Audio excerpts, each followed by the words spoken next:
Welcome back ناظرین. بات ہو رہی ہے سینٹ کا الیکشن.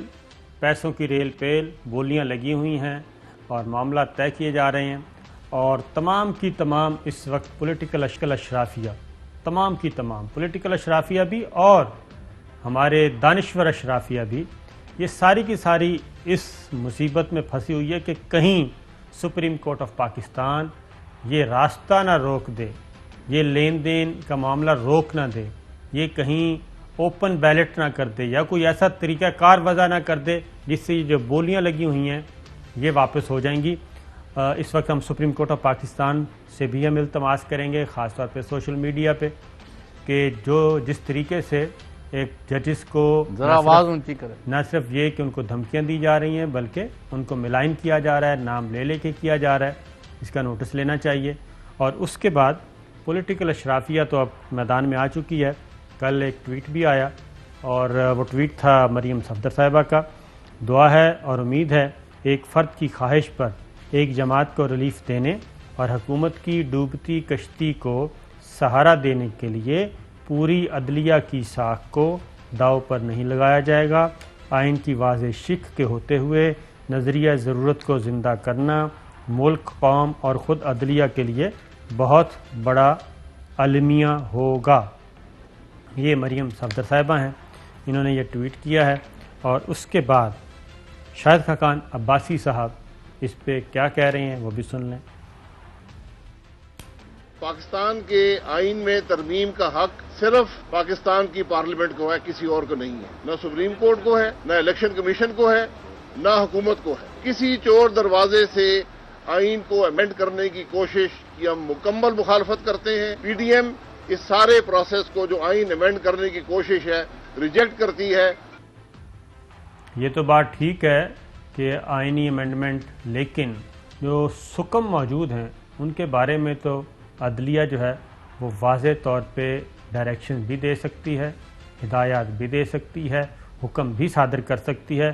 غالباً کوئی خطرے کی گھنٹی ان کو محسوس ہو گئی ہے, کیونکہ 2 دن سے ہم یہ دیکھ رہے ہیں کہ جب سے سپریم کورٹ آف پاکستان نے اہم ترین سوالات اٹھانا شروع کیے ہیں اس کے بعد یہ سسٹم آٹومیٹکلی متحرک ہو گیا, خود کار سسٹم جو گالم گلوچ پہ مبنی ہوتا ہے. چلو صاحب, یہ پاناما والی سچویشن آ گئی ہے.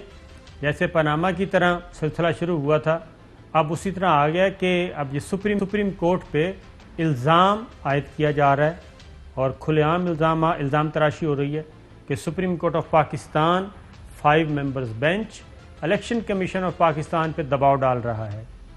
جی, اور چور دروازہ اس کو کہا جا رہا ہے. جی, آپ مجھے 3 سوالوں کے جواب دے دیں. جی سر. نمبر 1 کہ جو دھاندلی ہوگی اس کا کون ذمہ دار؟ اپنی پارٹی ڈسپلن کی وائلیشن کا کون ذمہ دار؟ کس نے کتنے کروڑ یا کتنے ارب روپے خریدے اور خریدنے پر خرچ کیے, اور کس نے کتنے پیسے دے کے اپنے ضمیر کا سودا کیا اور پارٹی کا بیڑا غرق کرایا اور مینڈیٹ سے تجاوز کیا, مینڈیٹ سے غداری کی. ان 3 چیزوں کا کون ذمہ دار ہوگا اگر معاملات کو جوں کا توں رکھنے دیا جائے تو؟ اور اسپیشلی آج ہی آپ کے چینل کے ارشد شریف صاحب کو ادھر بلایا گیا ایک کمیٹی میں کہ جو ویڈیو دکھائیں اور پتہ چلے کہ کیا ہوا ہے تو کیا نہیں ہوا. What is going on؟ کسی نے تو ذمہ داری لینی ہے. بالکل, ارشد شریف صاحب آج گئے, انہوں نے وہ سارے ثبوت جو ان کے پاس تھے وہ سارے دے دیے اور ان کو بتایا کہ یہ وہ ویڈیو ہے.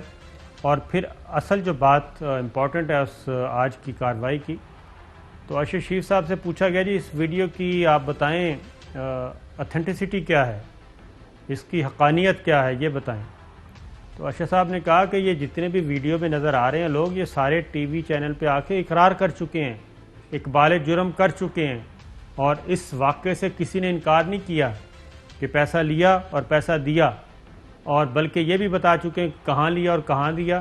یہ پھر ارشد صاحب سے پوچھا گیا, پھر ارشد صاحب سے یہ بھی پوچھا گیا کہ آپ یہ بتائیں کہ یہ عمارت کون سی ہے, تو انہوں نے کہا یہ اب آپ کا کام ہے.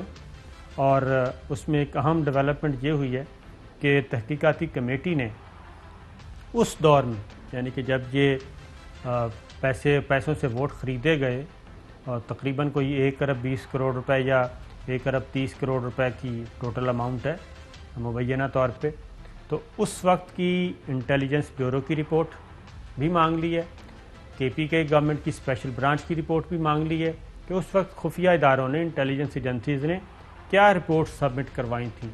وہ سارا پرانا ریکارڈ مانگ لیا ہے, اور پھر ڈی جی ایف آئی اے اور D G I be in کو بھی اب اس پروب میں شامل کر لیا گیا ہے کہ وہ بھی معاونت کریں کمیٹی کی. اور باقی رہا جہاں تک بات ہے, آپ نے پوچھا کہ یہ کون ذمہ دار ہے, تو اسلام آباد میں یہ ایک گھر ہے, پتہ نہیں وہ مزاجن سخی صاحب ہیں یا ادروائز سخی صاحب ہیں, تو ان کے گھر میں یہ سارا کچھ ہوا تھا کہا جا رہا ہے, اطلاعات یہی ہیں اور یہ سب کو پتہ ہے. وہ بات جڑا پتہ نہیں, مجھے نہیں پتہ, میں تو مزاجن سخی ہیں یا کیا ہے, اس طرح کی کوئی بات تھی, تو حاتم طائی بھی ہو سکتے ہیں, اور وہاں پہ یہ سارا کچھ ہوا تھا. تو اس لیے حاتم طائی جو ہیں وہ بہت ہیں اور ابھی بھی ہیں. اگلی بات یہ بتا دوں کہ آپ کے شہر میں بھی اس وقت موجود ہیں, جہاں آپ بیٹھے ہیں, یہ حاتم طائی موجود ہیں جو ان پولیٹیکل پارٹیز کے لیے کام کرتے ہیں. تو یہ سلسلہ ہو رہا ہے, تو اب آپ بتائیں اس میں کوئی شبہ رہ جاتی ہے؟ میں تو یہ پوچھ رہا ہوں, ہو ول بی ہیلڈ ریسپانسبل, کس کے اوپر یہ ذمہ داری ڈالی جائے گی؟ اور آج اٹارنی جنرل نے جو صاحب ایک اور بات بھی کی ہے. اب attorney general of Pakistan, attorney general of Pakistan 5 رکنی خالد جویز کیا کہتے ہیں؟ بینچ کے سامنے انہوں نے ایک بات کی ہے. انہوں نے کہا دبئی میں بھی پیسے لے کے لوگ بیٹھے ہیں کہ یہ سپریم کورٹ کا فیصلہ آنے کے بعد ڈیلیں فائنل ہونی ہیں. تو یہ ہے سلسلہ. میرا خیال ہے یہ پیسے اب نہیں مطلب ہے.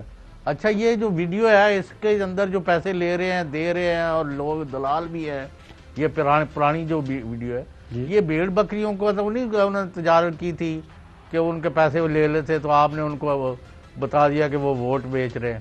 ہاں, یہی کریں گے کہ وہ ہم نے کوئی 5 لاکھ بکریاں خریدی تھیں, کیونکہ وہ یہی کریں گے نا, کیونکہ اس میں تو یہ سارا کام ان کا بکریوں اور بھیڑوں کا ہی ہے. ہو سکتا ہے گھوڑے اور خچر بھی خریدے ہوں. سید کا اندازہ ہے کہ اس وقت یعنی میں چاہتا ہوں کہ اگلی بریک کے بعد تھوڑی سی ایک بات کرنی ہے آپ سے اجازت لے کے. تو جو صاحب آئے نا کہ یہ اگر معاملات کوئی خطرناک بات نہیں ہے تو آپ کریں, پروگرام چلتا رہے, بس اتنا خیال ملک کے اداروں اور ملک کے معاملات کے حوالے سے بڑی اہم باتیں ہیں. خطرناک ہم نے خدا نخواستہ ہمارے پاس تو بھائی اللہ پر ایمان اور ملک کی محبت جو ہے اس پر تو کوئی کمپرومائز نہیں ہے, نہ آپ کا, نہ میرا, نہ ایئر بائی کا, اور بہت بڑی تعداد جو پاکستانیوں کی جو اب 22 سے 24 کروڑ کے درمیان ہے, غالب اکثریت بلکہ 98% پاکستانی جو ہیں وہ اسی طرح کے ہیں. الحمدللہ کوئی مسئلہ نہیں ہے, لیکن ہم نے کالی بھیڑوں کی اور ان کے ناجائز ذرائع کی اور کرتوتوں کی نشاندہی کرنی ہے کہ وہ کس کے کہنے پر اور کیوں ملکی اداروں اور ان کے سربراہوں پر حملے کر رہے ہیں. یہ میں نے تھوڑی دیر میں آپ سے ڈسکس کر کے بات کرنی ہے, لیکن آپ مجھے ایک سوال کا جواب نہیں دے رہے کہ یہ کیوں اب بھاگ رہے ہیں کہ بھائی دھاندلی نہ ہونے دی جائے, ووٹ نہیں بکنے چاہیے. اس سے بھاگ کے اب کیوں لگے ہوئے ہیں کہ یوسف رضا گیلانی, بھائی یوسف رضا گیلانی کس لیے نااہل ہوئے, اور اس وقت جب یہ وزیر اعظم تھی ان کے کیا حالات تھے؟ وہ کسی سے چھپا ہوا ہے؟ چھوڑیں اس بات کو, یہاں تو کوئی کیفر کرداغ تک جاتا ہی نہیں ہے بندہ, جو رونا ہے یہاں پہ. Fly with PIA and save gold. Register now.